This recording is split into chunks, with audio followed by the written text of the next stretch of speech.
National bank for agriculture and rural development অফিসে attendant হিসাবে নিয়োগ করবে। ইতিমধ্যে ওই পদগুলির জন্য বিজ্ঞপ্তি প্রকাশ করা হয়েছে। জেনে নিন বিস্তারিত।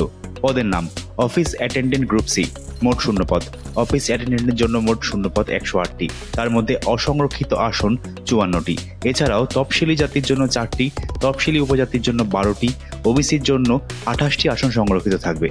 বয়স সীমা, ওই পদগুলির জন্য সর্বনিম্ন বয়স 18 বছর হতে হবে।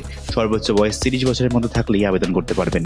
তবে সংরক্ষিত শ্রেণী অর্থাৎ তফসিলি জাতি, উপজাতি, বিশেষভাবে সক্ষমদের জন্য বয়স সীমায় ছাড় দেওয়া হয়েছে। বেতনক্রম, ওই পদগুলিতে যাদের নিয়োগ করা হবে তাদের বেসিক বেতন হবে 10,940 টাকা। এর সঙ্গে ভাতা যুক্ত হবে। সব মিলিয়ে ইনহ্যান্ড স্যালারি হবে প্রায় 35,000 টাকা। এই পদগুলিতে যারা নিয়োগ হবেন তাদের কি কাজ করতে হবে? রেকর্ডের রক্ষণাবেক্ষণ, ফাইল ও যাবতীয় অফিসিয়াল কাগজপত্র সংরক্ষণ, অফিস মেইনটেন্যান্সের কাজও এর মধ্যে থাকবে। কিভাবে নিয়োগ করা হবে? অনলাইন টেস্ট হবে। টেস্টের মধ্যে রয়েছে 30 নম্বরের রিজনিং, 30 নম্বরের ইংরাজি ও 30 নম্বরের জেনারেল অ্যাওয়ারনেস। আবেদন পদ্ধতি, ইতিমধ্যেই অনলাইনে আবেদন প্রক্রিয়া শুরু হয়ে গিয়েছে। 21শে অক্টোবর পর্যন্ত আবেদন করতে পারবেন। অফিসিয়াল ওয়েবসাইটের মাধ্যমে আবেদন করা যাবে। শিক্ষাগত যোগ্যতা, মাধ্যমিক পাশ করলেই পদগুলির জন্য আবেদন করতে পারবেন।